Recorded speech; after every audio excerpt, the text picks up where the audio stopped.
दोस्तों, आज की कहानी एक ऐसी लड़की की है जो रोज की तरह ऑफिस जाने के लिए अपने घर से निकलती है, मगर वह ऑफिस नहीं पहुंच पाती। 50 दिनों की पुलिस की जांच के बाद भी पुलिस को लड़की का कोई सुराग नहीं मिलता। मगर फिर एक दिन पुलिस वालों को जांच के क्रम में एक गाड़ी के अंदर एक बूंद खून बरामद होता है और इस एक बूंद खून से गायब हुई लड़की के रहस्य का खुलासा होता है। जानने के लिए इस वीडियो में आखिर तक बने रहें। यकीन मानिए, जब आप पूरी कहानी और इस कहानी के पीछे की पूरी साजिश के बारे में जानेंगे तो शॉक्ड रह जाएंगे। कहानी में आगे बढ़ने से पहले जल्दी से क्राइम की कहानी चैनल को सब्सक्राइब कर लीजिए। दोस्तों, यह कहानी मुंबई की रहने वाली कीर्ति व्यास नाम की लड़की की है।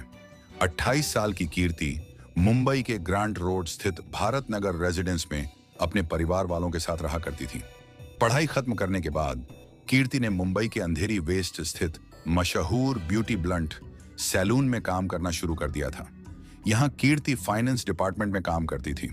रोज की तरह ऑफिस जाने के लिए 16 मार्च 2018 को भी कीर्ति सुबह 9 बजे अपने घर से निकलती है।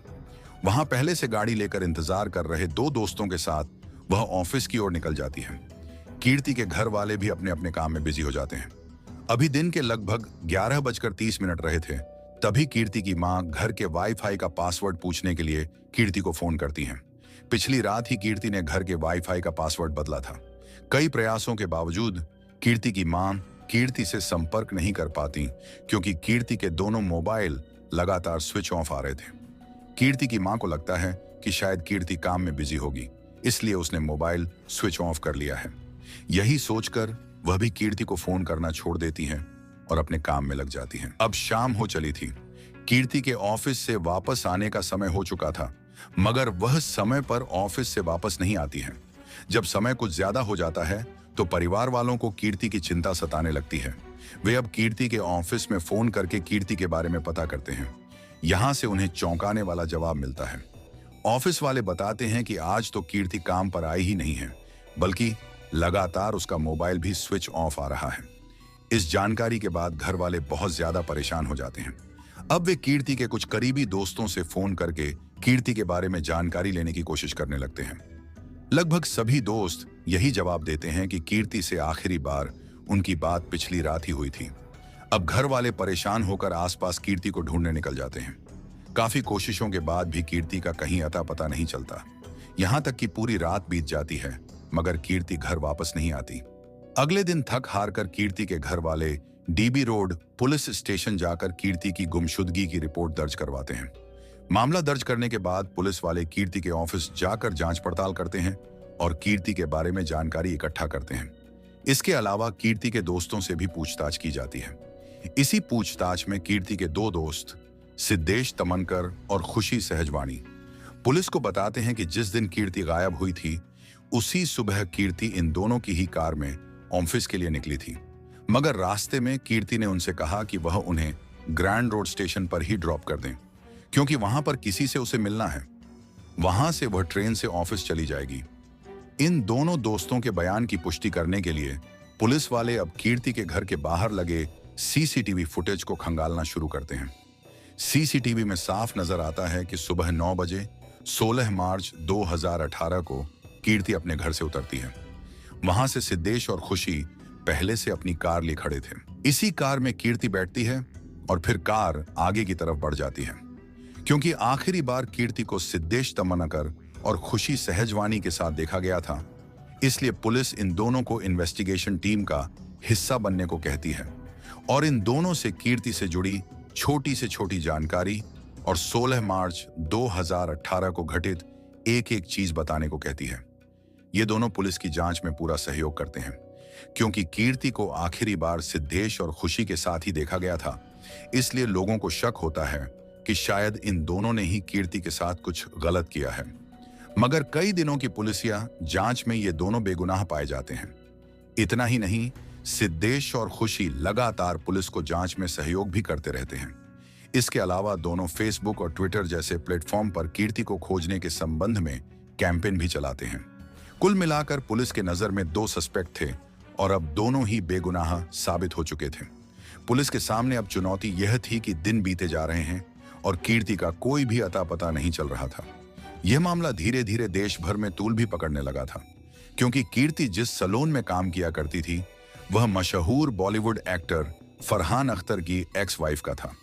जब कीर्ति का कुछ दिनों तक कुछ अता पता नहीं चलता तो कीर्ति के दोस्तों और ऑफिस वालों के अलावा फरहान अख्तर खुद भी ट्विटर पर लोगों से कीर्ति को ढूंढने में मदद करने की अपील करते हैं।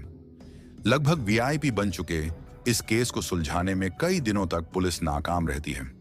तब यह मामला मुंबई क्राइम ब्रांच के हवाले कर दिया जाता है।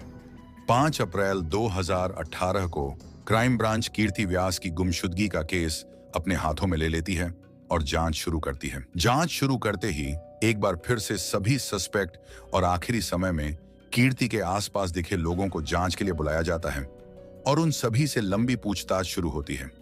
सीसीटीवी फुटेज के मुताबिक कीर्ति आखिरी बार सिद्धेश तमनकर और खुशी सहजवानी के साथ दिखी थी। इसीलिए क्राइम ब्रांच की टीम भी इन दोनों को ही सस्पेक्ट मानते हुए अपनी जांच आगे बढ़ाती है। क्राइम ब्रांच के सामने सिद्धेश तमनकर और खुशी सहजवानी कहते हैं कि सुबह 9 बजे के आसपास इन दोनों ने अपनी कार में कीर्ति को लिफ्ट दी थी। वे उसे लेकर ऑफिस की तरफ बढ़ रहे थे, मगर ग्रैंड रोड स्टेशन के करीब पहुंचकर कीर्ति कार से उतर गई थी। इस दावे की पुष्टि के लिए कीर्ति के घर के बाहर लगे सीसीटीवी फुटेज की जांच पहले ही हो चुकी थी, मगर जैसा कि इन दोनों ने कहा था कि उन्होंने कीर्ति को ग्रैंड रोड स्टेशन के करीब ड्रॉप किया था, वहां की सीसीटीवी फुटेज की जांच पहले नहीं हुई थी। इसीलिए क्राइम ब्रांच की एक टीम तत्काल ही स्टेशन के आसपास लगे सीसीटीवी फुटेज को खंगालना शुरू करती है। इसके अलावा सिद्धेश तमनकर और खुशी सहजवानी की कार में भी सीसीटीवी लगा हुआ था। उसके फुटेज की भी जांच शुरू होती है। यहाँ एक चौंका देने वाला खुलासा होता है। ना तो खुशी, सिद्धेश और ना ही कीर्ति स्टेशन के आसपास या स्टेशन पर लगे किसी सीसीटीवी में कैद होती हैं, और ना ही सिद्धेश तमनकर की कार में लगे सीसीटीवी से यह पुष्टि होती है कि 16 मार्च 2018 को वे स्टेशन की तरफ गए थे। जब इस बारे में सिद्धेश और खुशी से पूछा जाता है, तुमने तो बताया था कि तुम दोनों ने कीर्ति को ग्रैंड रोड स्टेशन पर ड्रॉप किया था, जबकि सीसीटीवी के मुताबिक तुम लोग वहां गए ही नहीं थे।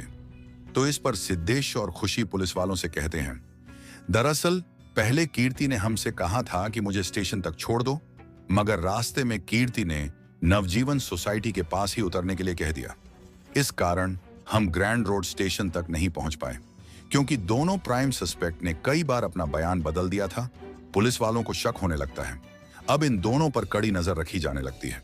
इसके अलावा उनके फोन रिकॉर्ड्स की भी जांच की जाती है, मगर कहीं से कुछ भी संदिग्ध नहीं मिलता और यह दोनों आजाद घूमते रहते हैं। अब कीर्ति को गायब हुए लगभग 50 दिन से ज्यादा हो चुके थे, मगर कहीं भी कीर्ति का अता पता नहीं था। ऐसा लगने लगा था कि शायद कीर्ति के बारे में कहीं कुछ पता नहीं चलेगा, मगर तभी पुलिस को एक ऐसी फॉरेंसिक रिपोर्ट मिलती है जिससे केस का पूरा रुख ही बदल जाता है। दरअसल जिस कार से आखिरी बार यानी 16 मार्च 2018 को कीर्ति, सिद्धेश और खुशी सहजवानी ऑफिस की ओर निकलते थे, उस कार को शुरू में ही पुलिस वाले फॉरेंसिक जांच के लिए फॉरेंसिक लैब में भेज देते हैं।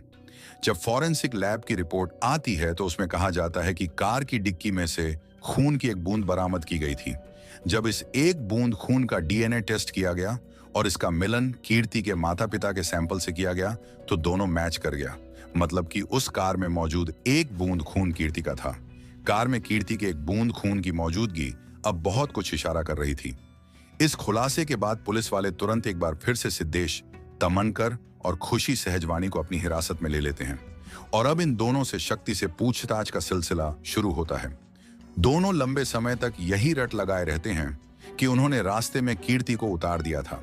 उन्हें नहीं पता कि कीर्ति कहां गई है, मगर जब पुलिस वाले कार की डिक्की में मौजूद कीर्ति के खून के कतरे के बारे में पूछते हैं तो सिद्धेश तमनकर और खुशी सहजवानी कोई सटीक जवाब नहीं दे पाते हैं और फिर एक समय बाद पुलिस की कड़ाई के सामने टूटकर सच्चाई उगलना शुरू कर देते हैं। ये सच्चाई रूह कपा देने वाली थी। दरअसल बी ब्लंट में कीर्ति फाइनेंस मैनेजर के तौर पर काम कर रही थी, जबकि यहीं पर खुशी सहजवानी कीर्ति की जूनियर के तौर पर काम करती थी और सिद्धेश तमनकर अकाउंट एग्जीक्यूटिव के तौर पर काम कर रहा था। सिद्धेश तमनकर यहाँ लंबे समय से काम कर रहा था और इसका परफॉर्मेंस भी ठीक ठाक था, मगर पिछले कुछ महीनों से वह टारगेट अचीव करने में नाकाम हो रहा था। इसके अलावा उसके काम में भी लगातार गड़बड़ी आ रही थी।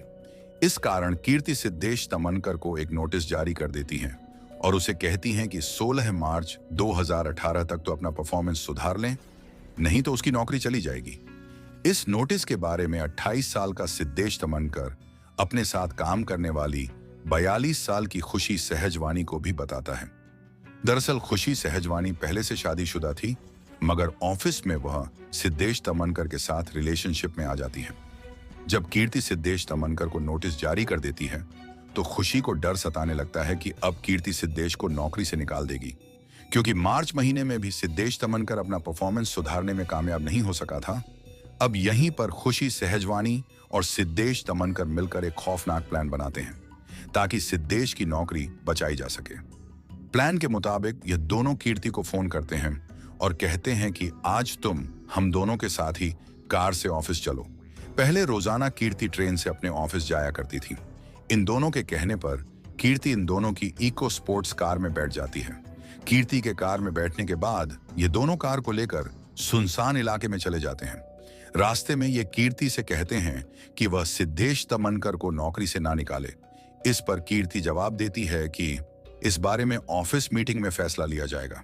जब कीर्ति की ओर से इन दोनों को मन मुताबिक जवाब नहीं मिलता है तो दोनों कार के अंदर ही कीर्ति से लड़ने लगते हैं और इसी लड़ाई के दौरान सिद्धेश तमनकर और खुशी सहजवानी मिलकर दुपट्टे से कीर्ति का गला घोंट देते हैं। काफी देर तक गला दबाए रखने के कारण कार के अंदर ही कीर्ति की मौत हो जाती है। कीर्ति की मौत होने के बाद ये दोनों अब लाश को ठिकाने लगाने के प्लान में लग जाते हैं, मगर सब कुछ नॉर्मल लगे इसलिए ये दोनों कार के शीशे को सनरूफ से ढक देते हैं और कीर्ति की लाश को कार के अंदर ही छोड़कर ऑफिस चले जाते हैं। फिर वहां से वापस आकर कार को एक सुनसान इलाके में ले जाते हैं। पहले तो कार के अंदर ही कीर्ति के शव को 3 टुकड़ों में काटते हैं और फिर तीनों टुकड़ों को अलग अलग जगह पर फेंक देते हैं। लाश को ठिकाने लगाने के बाद ये दोनों पास के ही एक कार वॉशिंग सेंटर में जाते हैं और अपनी कार की अच्छे से अंदर बाहर सफाई करवाते हैं। यहाँ से ये दोनों कीर्ति के घर जाते हैं और उसके परिवार वालों के साथ मिलकर कीर्ति को खोजने का नाटक करने लगते हैं। किसी को शक ना हो इसलिए सिद्धेश और खुशी ऑनलाइन कीर्ति को ढूंढने के लिए कैंपेन भी चलाते हैं और खुद ही चलकर पुलिस तक भी जाते हैं ताकि पुलिस को भी इन पर किसी तरीके का कोई शक ना हो। कार की धुलाई करवाने के बाद इन दोनों को लगता है कि वह कभी नहीं पकड़े जाएंगे, मगर किस्मत से कार धोने वाला कार की डिक्की की अच्छे से सफाई करने में नाकाम रह जाता है और कीर्ति के खून की एक बूंद कार की डिक्की में रह जाती है और इसी एक बूंद से पूरे मामले का खुलासा हो जाता है। इस पूरे खुलासे के बाद सिद्धेश तमनकर और खुशी सहजवानी पर किडनैपिंग, पुलिस को गुमराह करने, सबूत मिटाने और हत्या करने जैसी गंभीर धाराओं के तहत मामला दर्ज किया जाता है और गिरफ्तार करके जेल भेज दिया जाता है। फिलहाल इस केस की स्थिति के बारे में बात करें तो बेल पर खुशी सहजवानी जेल से बाहर आ चुकी है, जबकि सिद्धेश तमनकर अभी भी जेल में है। वहीं पुलिस आज तक कीर्ति के लाश के टुकड़ों को बरामद नहीं कर पाई है। दोस्तों, इनके किए की सजा तो इन दोनों को अदालत में मिल जाएगी, मगर आपके अनुसार सिद्धेश तमनकर और खुशी सहजवानी को क्या सजा मिलनी चाहिए? कमेंट बॉक्स में जरूर बताएं। अगर आपको हमारी मेहनत पसंद आई हो तो इस वीडियो को लाइक करते हुए शेयर भी करें। जाने से पहले चैनल को सब्सक्राइब जरूर कर लें। लगातार ऐसी ही कहानियों के लिए हमारे साथ जुड़े रहें। धन्यवाद।